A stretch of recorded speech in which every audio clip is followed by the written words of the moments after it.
everyone, my name is Gabby, and today I'm going to be bringing you my review of the Everything movie adaptation, which is of course based off of the book by Nicola Yoon. I'm so glad that I finally got a chance to see this film. I read the book last year and reviewed it on my channel, and I really enjoyed the book. And if you want to see that review, I will link it down below. Just a disclaimer, it may be relatively cringy, but I think it's still worth a watch if you want to know my thoughts on the book. And I'm really excited to now get to discuss the adaptation. So I just want to dive right in. So if you haven't read the book or watched the movie yet, you should do that and then come back so that you don't get spoiled. So I'm going to say goodbye to all of you non-spoiler people, and I hope that you guys enjoy the movie adaptation. So number one thing that I loved about the Everything movie is that it was extremely faithful to the book. It felt like so many scenes within the book were there and felt so genuine to the story, and that made me really happy because I feel like a lot of book to movie adaptations haven't really been that consistent in that department, and for me that's a big thing. I want to see book to movie adaptations that are faithful and tell the story of the book and are a testimony to this original work and story that all of us readers love and want to see on screen. And I think that the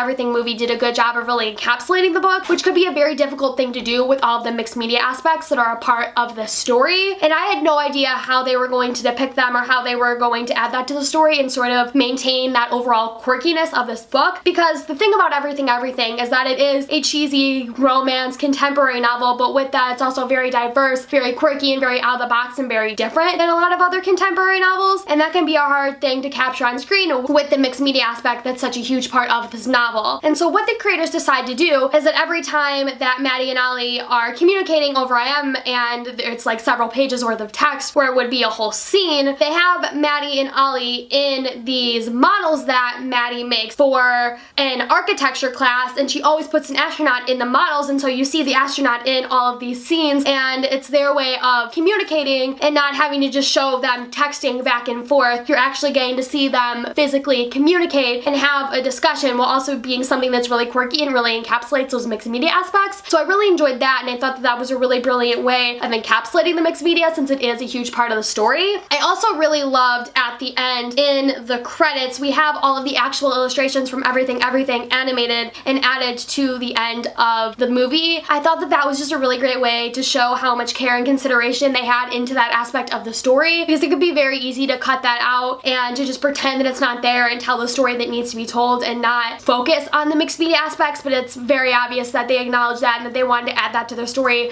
So I loved getting to see those actual illustrations from the book animated in the credits. It just made me so happy to show that they were acknowledging that in their adaptation, and it just made my heart swell. I loved it so much, and I think they did a really good job in that department with putting the mixed media aspects on screen and making it feel very quirky and very genuine to the book. So with that, there is a lot of scenes where Nick and Amandla have to sort of pantomime and have to just sort of convey all these scenes without speaking, because there is sort of this wall between Ollie and Maddie when they first meet, and they're not able to speak because obviously Maddie isn't able to leave the house. And one of my favorite scenes in which they're doing this is the death of the bundt cake. It's just like sitting on Ollie's windowsill and you're just watching it die, and it's so funny and humorous and such a great way to keep the audience engaged. And I feel like both Nick and Amandla's performance in these scenes were so impressive. I feel like it can be really easy to lose people's attention when you don't have any dialogue, because as an actor, when you're doing a performance, the number one thing that you use to hook your audience in is your speaking, your lines, your dialogue. And to not have that, you have to be able to put on a really convincing performance in order to get people attached to this couple, especially in the very beginning of their romance. That's when you really need to hook everybody in. And I think that all of those scenes where they're having to pantomime and like write things out and mouth things was done really well, and I think that it was something that was executed very well in the film as well. So it didn't feel uncomfortable, it felt genuine to the characters and genuine to the story, and I think that it was well executed, so I was very happy about that. Looking back at the movie as a whole, like I said, I think that it's very faithful to the original story. There were some minor scenes that were cut that I think was actually a very smart decision. Number one, there's a moment before Maddie goes to Hawaii that she goes over to Carla's house, and she goes and she eats this Mexican meal, and she talks to Carla about what it is that she's going to be doing. It's this moment between them where I feel like Carla starts to get a little bit of an idea maybe that Maddie's mother is lying about her diagnosis with SCID, and she starts to sort of get this idea that Maddie doesn't want to live in this bubble anymore that her mother has forced her into. And it's also this moment for Maddie where she's breaking out of her shell and she's trying new food that she was never able to try before because of her allergies and because of her mother. And it's this moment where it's the very beginning of her stepping out of this shell and wanting to do all of these new things, and it's the moment of this rebelliousness in the very beginning of this journey that she's going on. I really liked that scene in the book, but I understand why it's cut, because that moment that Maddie decides to go to Hawaii, you want to get her there. You don't want to delay that any further. So I think that was a smart decision to cut that scene, because it's incorporated a little bit later on towards the end of the film when Carla takes Maddie in after Maddie finds out about her mother and the fact that she made up that diagnosis. So I'm glad we got to see it incorporated somewhere else, because I did like that scene and I did like the relationship between Maddie and Carla, and I wanted to see that explored, and so I'm glad we got to see it later on in the film. And then once Maddie and Ollie get to Hawaii, there's another couple that's there with them in the book, but they cut that out just because obviously when you're in Hawaii and Maddie's doing all these things for the first time, you want to be focusing on her and Ollie and their relationship rather than adding another couple in, because I feel like that would have been uncomfortable and inconvenient. And when you think about it logistically, who would have had to hire 2 actors? They would have had to memorize their lines, you would have had to pay them and costume them and fly them out to wherever they were being filmed, and it just wasn't necessary, especially since they have such a short part in the story, that I think that it was relevant to cut that and to focus specifically on Maddie and Ollie. So all the decisions that they made were very logical in terms of adapting the movie, and for the most part, all the major scenes that needed to be there were there, so I was really happy with that. So talking about our 2 main actors, Nick Robinson, who plays Ollie, was absolutely fantastic and just so precious. I fell in love with Ollie again watching Nick Robinson's performance. He's been in a decent amount of book movie adaptations recently. He did The Fifth Wave, he's now done Everything Everything, and he's been doing Simon versus the Homo Sapiens Agenda, which is coming out next year. Every single time I see him, he just continues to impress me more and more. The more that I just see him on screen, the more that I fall in love with his performance. He's such an amazing actor, and he made me fall in love with Ollie all over again. I loved Ollie so much in the book because the big thing that I really love about him is that he wants to be with Maddie, he wants her to be happy, and he wants her to be safe, and he's more concerned with her diagnosis and her being healthy than he is about them having a relationship, which obviously is something that he wants, but if it has to sacrifice Maddie's health, he wouldn't want that at all. So he's so concerned for her, and that's something that I think is so sweet, because if it were anybody else, a lot of people would be more concerned about their relationship than the other person's health. I think that just shows how sweet Ollie is, even though he hides behind this all black and sort of broodingness, that once you really get to meet him, you find out he's really sweet, and I think Nick Robinson just added a whole new layer to Ollie and his character. And I loved watching him on screen. Every single scene he was in, I just melted, because he was just such an amazing performer, and I am so excited to get to rewatch the film again and to just get to see him play Ollie over and over and over again, because it was just such a smart casting decision. Then we have Amandla, who is our main character, Maddie, and Amandla has been taking over the YA book to movie adaptation world recently. They're going to be playing Star in The Hate You Give, Ruby in The Darkest Minds. Amandla's also done Rue from The Hunger Games, and now she's done Maddie in Everything Everything. So Amandla is really all over the place in terms of their performances and the different YA stories that they're telling. I continue to be impressed by Amandla and their performance in all of these different adaptations that they've been in. This is the first time that I've seen Amandla in a YA movie adaptation that is not The Hunger Games, and it was the first time that I saw Amandla in a leading role, so I was really interested to see what they would bring to the screen, and overall I was really impressed. I think the big thing that really impressed me about Amandla's performance is the facial reactions to all the different things that Maddie is experiencing. The 2 big scenes for me that were really huge were Hawaii, and then Maddie finding out that the skid illness that she had, that her mother made that up. All of the facial reactions that Amandla has to everything that is going on and everything that Maddie is experiencing are just so perfect, and I feel like really encapsulate everything that Maddie is going through. The minute that I heard that Amandla was casted and that she was going to be playing Maddie,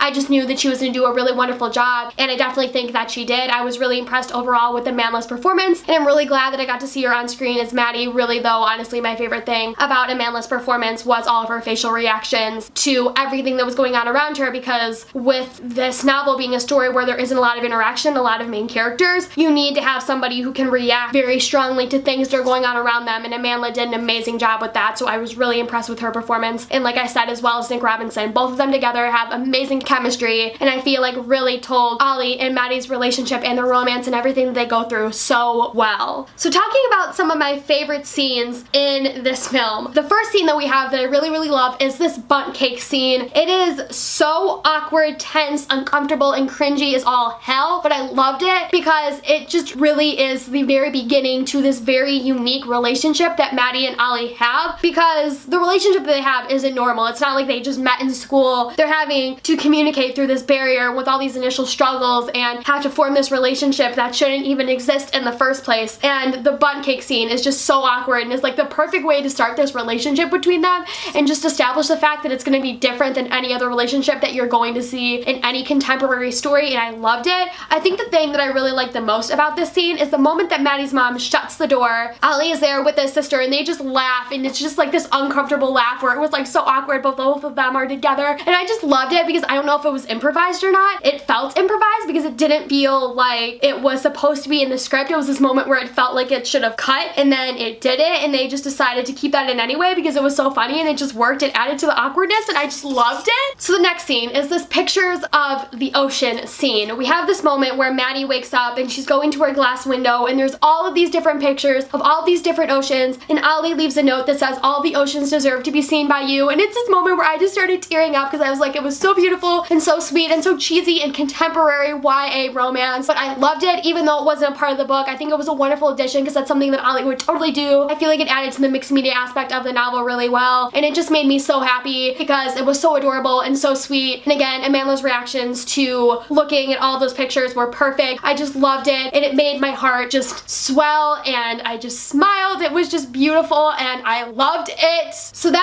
we have Hawaii. Hawaii is probably my favorite part of this entire film because this is a moment where Maddie is able to break out of her shell and do all these things she's never done before, and she's able to be adventurous and take a risk and not have to worry about any consequences and just be free from this barrier that she's been kept in for 18 years of her life. I loved getting to see them in the water and swim and snorkeling, and the moment where Maddie jumps off of the cliff is this moment where she's just letting go and letting all of this fear that's held her back for all these years just break, and you're seeing those bonds break, and just seeing her jump in that moment was so beautiful because it was one of my favorite scenes in the book and I loved seeing it depicted. I love that moment where Maddie buys the yellow bathing suit, and it's this moment where Ollie and Maddie are being really intimate for the first time, and I love that. I love the sex scene between them. It is an actual sex scene in the book, and it's made more obvious in the book than it is in the movie, but the way that it was filmed to not sound awkward at all was really beautiful. But I was really impressed with all of the shots and the angles. They were gorgeous. The whole Hawaii area was beautifully filmed, and it seemed like everything opened up. Overall, I was really impressed with all the cinematography, looking at like the Whittier house and all of the scenes, like things that we saw. It was all very beautiful and the cinematography was excellent, but it seems like when you went to Hawaii, everything really opened up as it opens up for Maddie because it's a whole new world that she's never seen before, and I love how the soundtrack played into that as well. All of the jams in there are just perfect, and I loved that entire scene, and just everything about it was wonderful, and it felt so genuine to the book. It felt like I was just reading the book, and all those images and things that I had in my mind were just so perfectly put on screen, and I loved it, and it looked like it was so much fun to film, but I loved seeing it on screen. It was just the best. And so finally we have this bookstore scene. This is the final scene in the book, and it was this moment where I remember reading it and my heart just racing because Ollie has left and he's gone off to New York because he left his abusive father, and Maddie's ended up in the hospital getting sick in Hawaii, and her mother is basically kept her on lockdown and is not letting her go out anywhere. And it's this moment where you feel like Maddie and Ollie and their relationship is done for good, even though you so badly want them to be together. And then you find out that Maddie's mother faked the skid and that she never had the illness at all, and that she was doing that because she lost her husband and her son, and so she was doing that to protect Maddie, and she just ended up developing this mental illness in her head, and Maddie could do nothing about it. She never knew, and so 18 years of her life have been taken away living in this house, seeing her reaction to that and how upset she was, and then going to Carla and Carla taking care of her, and then her going off to New York to get to see Ollie in this moment where they meet each other in the bookstore and they just kiss, and it's so beautiful. Thing that I loved most about the bookstore scene is when you look at Ollie, he's wearing a white shirt. I just did it in that moment. I was like, I'm done, I'm done, I'm done. I was just deceased. I started bawling. It was just this moment where I was like, I wasn't expecting this at all. Nothing like that is mentioned at all in the book, and I feel like it was so smart because it really shows how the clothing affects the transitions of the characters. For Maddie, you see the more rebellious she starts to become, and the more that she starts to break away from her mother's grasp, she starts to wear these brighter and poppier colors and starts to break away from the white, and white is typically a sign of purity, and in a way, her wearing all of that white is her being pure and her just listening to her mother and what her mother wants, and by being rebellious and doing all of these things that her mother wouldn't have wanted and lying and being more deceitful and wearing all those bright colors, it's her sort of stepping away from this purity that she's had for these 18 years of her life and starting to do more rebellious things. And with Ollie, he wears all black throughout the film, but once you see him go to Hawaii and do something that isn't entirely the best decision, knowing Maddie's health health and the fact that she isn't okay, although she says she is. He starts to wear flowers. You're starting to see him break away from his traditional colors. And then at the end of the film, you see him wearing white because of her, and it broke me. It broke me so much. And I also love the fact that with Maddie being white and Ollie being black, that they contrast. They're completely entire opposites. It's not like it's gonna work. And then as they start to change, they just start to meld together in the end. And I love the wardrobe and how that plays into the story, because it's definitely present in the book, but I feel like they conveyed that same thing in the movie as well, and I loved it. The white shirt though just broke me. I loved it, and it made me so happy, and I felt like it was just the smartest decision ever made. Like, whoever did that, just bless them, because I loved it. And like I said, it shattered me. I was just done from that moment. It was just like game over. But it was such a smart decision. I loved it because it conveyed so much to the characters and was just so smart in terms of cinematography and in terms of costuming and sort of telling the character stories. It was just brilliant. And so then finally we have a little bit of parental abuse that goes on in this novel that's touched on a little bit in the book and not so much in the movie. But we have the fact that Maddie's mother is obviously an abuser. She's kept her daughter locked away for 18 years because of her own mental illness, because of the loss of her husband and her son. And now she's basically forced her daughter away and completely entirely kept her in a life of exile for 18 years. And that is not okay at all. And then we also see what Ollie's father does, that he's very abusive to his wife and to his two children, and then eventually causes Ollie and his mother and his sister to go and leave him. And I would have liked to have seen that focus on a little bit more in the adaptation, because it is such a huge part of the story, and I feel like it is a really, really important topic, and I feel like it adds a lot to the characters, like the things that they go through in talking about their parents and how that plays into the story. And I would have liked to have seen it a little bit more, but I like the fact that it was mentioned, because I know there's a lot of adaptations that cut out a whole bunch of characters' external background to focus on one main relationship. In stories that are like that, there are romances between two characters. Any minor side characters or side plots get cut out to tell the main romance. I know Me Before You, that was really the big issue with it, and I'm glad that Everything at least included it all, because a lot of adaptations wouldn't have, and it just made me really happy that that decision was made and that we were able to see it even just so slightly. Like I said, I would have liked to have seen it focused on more. We don't really get any mention of Maddie's mom and the fact that she's going through therapy and that she's getting help and she's trying to work towards getting better, and that's a huge part of the book, and it's something that helps you to sort of maybe feel a little bit better about her, that she wants to get help. You're really mad at her in the book. I feel like I was really angry with her in the book than I was in the movie, because you really just don't get a lot there. It just kind of abrupt, but I was happy, like I said, nonetheless, that it was focused on, and I feel like if you really watch the movie, you really take it all in, you as the viewer, because it's mentioned in the story, is able to sort of take away the overall fact that that's not good, what those characters went through, and I'm happy that it was at least touched on. So overall, I think that's pretty much it. I really, really enjoyed the Everything movie, and I'm so glad that I got to see it on screen. It was very faithful to the book, and I loved all of the scenes that just felt so genuine to the original story. If you guys want to comment down below what your favorite scene was from the movie, let me know. That being said, thank you guys so much for watching, and I will see you next time with a new video. Goodbye!